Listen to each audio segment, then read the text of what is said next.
దేశవ్యాప్తంగా సంచలనం సృష్టించిన వంగవీటి రంగ మర్డర్పై సంచలన వ్యాఖ్యలు చేశారు మాజీ మంత్రి పాలకొల్లు జనసేన నేత హరిరామ జోగయ్య. దీని వెనుక సీఎం చంద్రబాబుతో పాటు నర్సాపురం వైసీపీ ఎంపీ అభ్యర్థి రఘురామకృష్ణరాజు సిరీస్ సుబ్బరాజు పాత్ర ఉందని ఆరోపించారు. అటువంటి క్రిమినల్ చరిత్ర ఉన్న కుటుంబం నుంచి వచ్చిన రఘురామకృష్ణరాజు నర్సాపురం నుంచి వైసీపీ ఎంపీ అభ్యర్థిగా పోటీ చేయటం సరికాదన్నారు. దీనిపై ప్రజలు ఆలోచించి నిర్ణయం తీసుకోవాలన్నారు. పశ్చిమ గోదావరి జిల్లా నర్సాపురంలో రఘురామకృష్ణరాజు చరిత్ర అందరికీ తెలిసిందే. ఆయన్ను అందరూ కోడి పందాల రాజు అని పిలుస్తారు.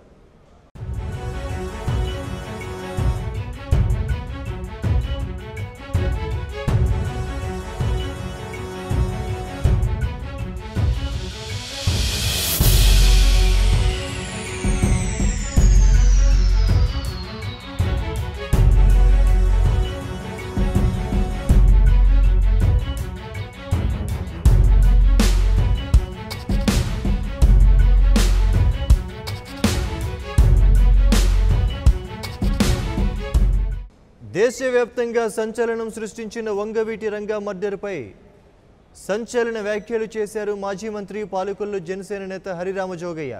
దీని వెనుక సీఎం చంద్రబాబుతో పాటు నర్సాపురం వైసీపీ ఎంపీ అభ్యర్థి రఘురామకృష్ణరాజు తాత సిరీస్ సుబ్బరాజు పాత్ర ఉందని ఆరోపించారు. అటువంటి క్రిమినల్ చరిత్ర ఉన్న కుటుంబం నుంచి వచ్చిన రఘురామకృష్ణరాజు నర్సాపురం నుంచి వైసీపీ ఎంపీ అభ్యర్థిగా పోటీ చేయటం సరికాదన్నారు. దీనిపై ప్రజలు ఆలోచించి నిర్ణయం తీసుకోవాలన్నారు. పశ్చిమ గోదావరి జిల్లా నర్సాపురంలో రఘురామకృష్ణరాజు చరిత్ర అందరికీ తెలిసిందే. ఆయన అందరూ కోడి పందాల రాజు అని పిలుస్తుంటారు.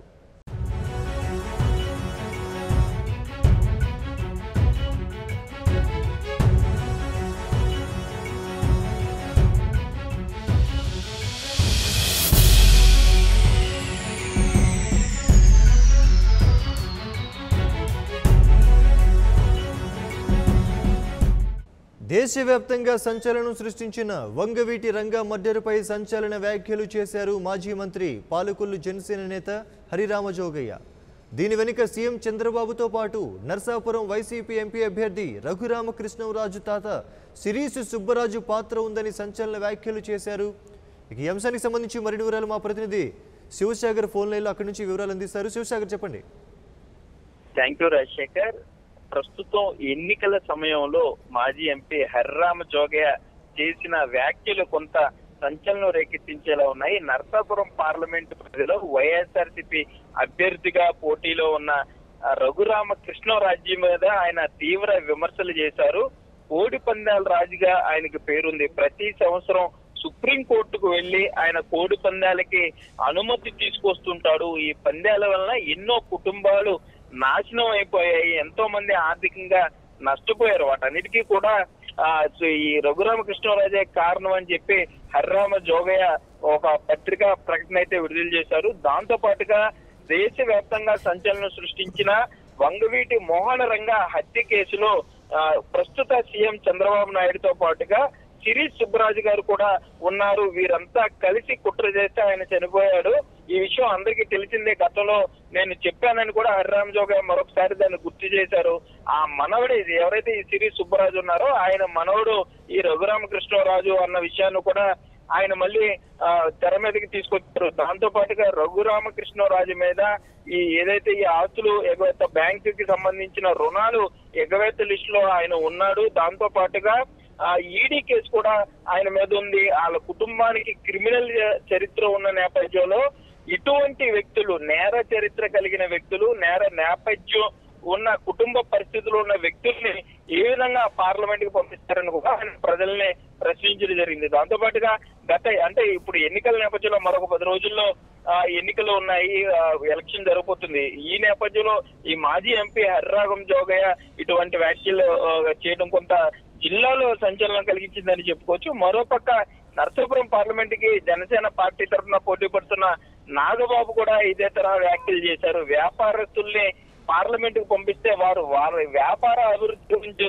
చూసుకుంటారే తప్ప ప్రజల గురించి పట్టించుకునే పరిస్థితులు ఉండవు. కాబట్టి ప్రజలు ఆలోచించి నిర్ణయం తీసుకోవాలి, ప్రజలకు అందుబాటులో ఉండే నాయకుల్ని గెలిపించుకోవాలని నాగబాబు అయితే కోరారు. మరొక హరిరామ జోగయ్య మొదటి నుండి కూడా వంగవీటి మోహన రంగ హత్య కేసులో నిజాలు వెల్లడిస్తూ వచ్చారో అప్పట్లో ఉన్న లీకులను బట్టి ఆయన ఒక పుస్తకం కూడా రాయడం జరిగింది. ఆ పుస్తకంలో కూడా ఈ విషయాలన్నింటినీ కూడా ఆయన ప్రస్తావించారు. మరొకసారి ఈ పశ్చిమ గోదావరి ఈ నర్సాపురం నియోజకవర్గానికి సంబంధించి రఘురామకృష్ణరాజు పోటీ చేస్తున్న నేపథ్యంలో ఆ నిజాల్ని వెలికి తీసే ప్రయత్నం అయితే ఆయన చేశారనే చెప్పుకోవచ్చు. మరోపక్క ఇది ఏదైతే ఈ హరిరామ జోగయ్య ఇచ్చిన పత్రికా ప్రకటన ఏ మేర ప్రజల మీద కానీ ఎన్నికల మీద ప్రభావితం చూపిస్తున్నది మాత్రం కొంత చూడాలి రాజశేఖర్. అయితే శివసాగర్, మరికొన్ని రోజుల్లో ఎన్నికలు జరగనున్నాయి. ఈ నేపథ్యంలోని ఎన్నికల కోడ్ కూడా ఇటు రాష్ట్రంలో కొనసాగుతోంది. మరి ఎంత మొత్తమే చూసుకున్నట్లయితే రాజకీయాల పరంగా పాత కక్షలను లేదా ఇతర అంశాలను ఈ విధంగా తెరపైకి తీసుకురావటం, ముఖ్యంగా ఇప్పుడు వంగవీటి కుటుంబానికి సంబంధించిన వ్యక్తే టీడీపీలో ఉండటం, ఇవన్నీ చూస్తుంటే దేనికి సంకేతంగా తెలుస్తోంది? రాజకీయ కోణమైనా ఇంకేమైనా ఇతర ఉద్దేశాలు ఉన్నాయని చెప్పొచ్చు. అయితే మాజీ ఎంపీ హరిరామ జోగయ్యకి సౌమ్యుడిగా పేరుంది. ఆయన ప్రస్తుతం రాజకీయ విశ్లేషకుడిగా కూడా ఉంటున్నారు. జనసేన పార్టీకి సంబంధించి ఈ ఏదైతే ఈ మేనిఫెస్టో రూపకల్పనలో కానీ ప్రజలకు ఏ విధంగా అందుబాటులో ఉండాలనే దాని మీద ఆయన కొంత గైడెన్స్ కూడా పార్టీ ముఖ్య నాయకులకి ఇచ్చారని చెప్పుకోవచ్చు. మరోపక్క ఆయన ఏది మాట్లాడినా కూడా వాస్తవాలు మాట్లాడతారు. ఆ తరం రాజకీయ నాయకుల్లో హరిరామ జోగయ్య ఒక ఆనుమత్యం లాంటి వారిని ఇప్పటికీ రాజకీయ నాయకులు కొంతమంది చెప్తూ ఉంటారు. కులమతాలకు అతీతంగా ఆయన మాట్లాడతారు. ఒక్క అవినీతి కేసు కానీ లేదంటే అవినీతి ఆరోపణ కానీ లేని నాయకుడు జిల్లాలో ఉన్నారంటే అది హరిరామ జోగయ్య అని కూడా అందరూ చెప్తుంటారు. అటువంటి హరిరామ జోగయ్య అంటే ఈ 2-3 రోజుల్లో జరుగుతున్న పరిణామాలు, మరోపక్క ఏదైతే ఈ వ్యాపారస్తులు రాజకీయ పార్టీలు మారడం, పదవుల గురించే రాజకీయ పార్టీ కండువాలు మార్చడంతో పాటుగా కొంత ప్రజలను మభ్యపెట్టే రీతిలో ప్రయత్నిస్తున్నారు.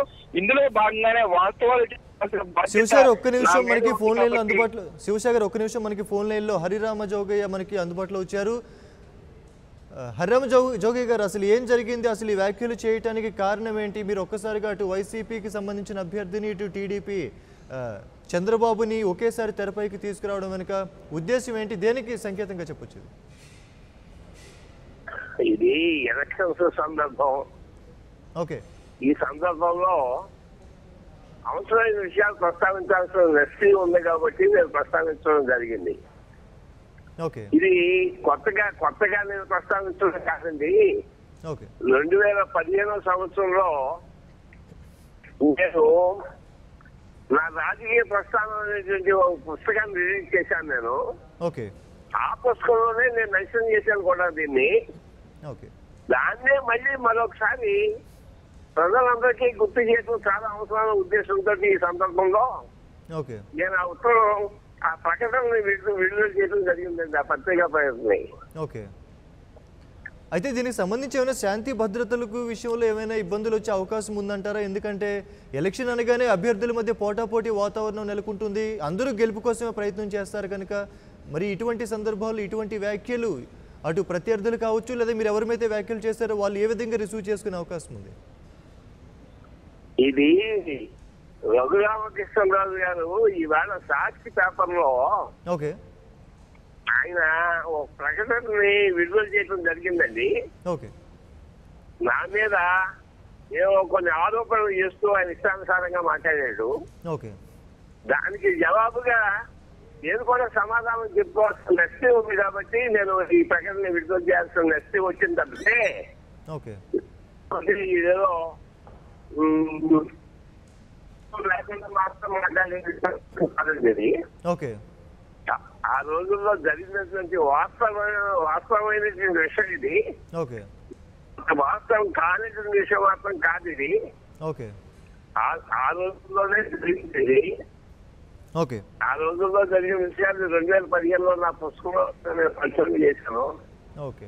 ఇంతకీ ఏంటంటే ఈ రామకృష్ణరాజు గారు ఇప్పుడు ఎవరైతే ఎంపీ క్యాండిడేట్ గా నరసాపురానికి పోటీ చేస్తున్నారు, అవునండి, అవునండి, వైసీపీ నుంచి. అవును, వారు సివి సుబ్బరాజు గారికి ప్రయాణ మనవడేది, అంటే కూతురు కుమారుడు. అవును, ఇంచుమించులో సేమ్ ఫ్యామిలీ మెంబర్స్ వాళ్ళు.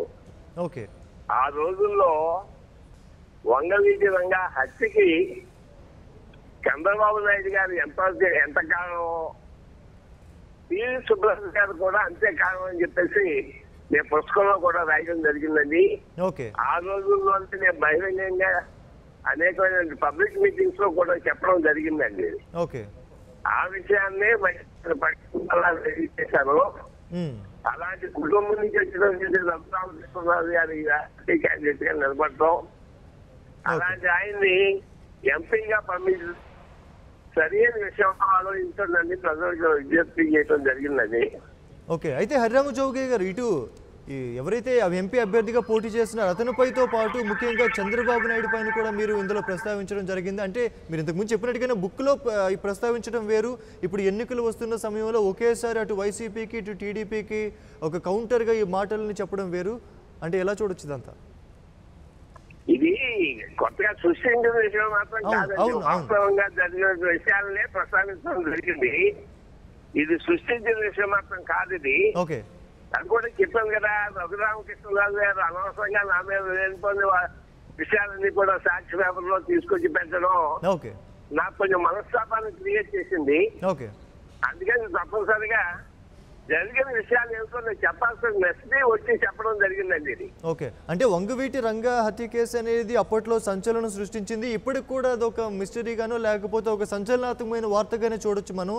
మరి ఈ నేపథ్యంలో ఇప్పుడు తాజాగా చూసుకున్నట్లయితే వంగవీటి కుటుంబీకులు కూడా టీడీపీలో చేరడం జరిగింది. మరి వాళ్ళంతా ఒక సర్దుమణిగి ఉన్న సందర్భంలో ఇటువంటి వ్యాఖ్యలు ఎటు దారి తీస్తాయని మీరు అనుకుంటున్నారు? అంటే కేవలం మీపై వ్యాఖ్యలు చేశారని ఆ విధంగా చేయడం జరిగిందంటారా, లేదా రాజకీయంగా ఏమైనా ప్రభావం చూపే అవకాశం ఉందా? అది జనం ఆలోచించుకునే విషయం ఇది. ఓకే, అలాంటి కుటుంబానికి, అలాంటి నేర చరిత్ర కలిగినటువంటి కుటుంబానికి, కుటుంబంలో ఉండేటువంటి వ్యక్తికి పార్లమెంట్ కి మనం ఓటు వేసి లెక్కించి పంపించడం అవసరమా? అలాంటి వాళ్ళని తీసుకొచ్చి పార్లమెంట్ లో కూర్చోబెట్టడం మంచిదా అని ప్రజలు ఆలోచించుకోవాలనే ఉద్దేశంతో నేను ప్రకటన జరిగింది. Okay, right. Thank you Hariram Jogaiah garu సమాచారం ఇచ్చినందుకు.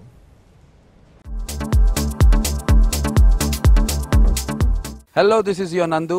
Please do subscribe to New Waves Media.